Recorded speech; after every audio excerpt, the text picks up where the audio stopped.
viewers, good morning, good afternoon, good evening, whenever you watch this, assuming you do watch this. Ant and Dec. Now there's two names that really make my blood boil. You may like them. You probably do. Loads do. I would say, why? I don't get it. But then again, that's me, probably just an old fuddy-duddy who doesn't get young talent. And that's the thing. I don't think they're talented. I think many do.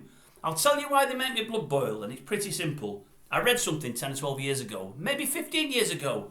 Somebody in the press likened them to Morecambe and Wise. They said they're the modern day Morecambe and Wise. I think if our memory serves, I've ripped the paper to shreds.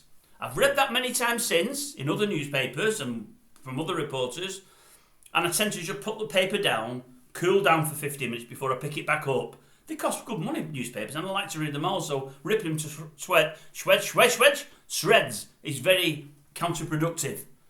But no, modern day Morecambe and Wise. Morecambe and Wise were an absolutely brilliant double act for those that don't remember them. It might be before some people's time. I would suggest Eric was one of the funniest guys there's ever been. He was funny without having to try to be funny, and a wonderful human being with a wonderful gentleman. Ernie was great as well, by the way. But they had talent coming out of every pore. I think the term turning in the grave would be apt here. If Eric and Ernie could hear that they'd been likened to Ant and Dec, they wouldn't have been turning in the graves 15 years ago. They'd be still doing it now. I'm telling you. Talent, Eric and Ernie, I'll have more talent than Ant and Dec for as long as I've got an hole in my backside. Well, thanks. Just give me a minute, ladies and gents.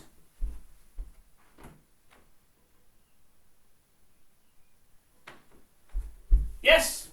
Sorry about that. I can confirm there's still a hole there. Yeah, they'll never be as talented as Morecambe and Wise. Don't worry about that. Ant and Dec for me are your modern day. Who would it be? Probably Noel Edmonds and Mr. Blobby. Which one would play Noel and which one would play Blobby? I don't know. He was crap too. Yeah, they're nice lads. They get on well together and whatever else. But 15, 20 awards? Come on. What are they up against? They're not that good. You probably like them. I'm sorry, but I don't. This was just a bit of fluff from me, my opinions on somebody else. The reason I brought it up today was I noticed on the old Schofield stuff over the weekend that when he told his talent agency that he'd been lying and they dumped him because they've got people like Ant and Dec in their stable. That's one of the biggies that they've got, and they're worried about losing people like that. So that made me think of Ant and Dec. But talent, no, I'm sorry. Not for me. This was a bit of fluff, as I say. If you get a chance, I did one earlier. It's got old Dermot O'Leary's face on it. That's a little bit more substance. It's worth having a look at. It's what ITV should have done today, rather than what they did do on this morning. If you didn't watch this morning, you should watch that video with old Dermot on the front, or go back and watch this morning, if you have to. And lastly, I've got something coming out tonight at 8 o'clock. It'll come out about 8 o'clock. If you get a chance to watch it, watch it. Again, a lot more substance than this. It's, again, the continuing Philip, Holly and the Lover video. But there's a couple of facts that I just want to get right before I put it out there. I don't want to get done for libel or be saying anything wrong. But there's a couple of things I think I heard over the last 24 hours that really shocked me and surprised me. That'll be out about 8 o'clock later. Other than that, have a good day, one and all.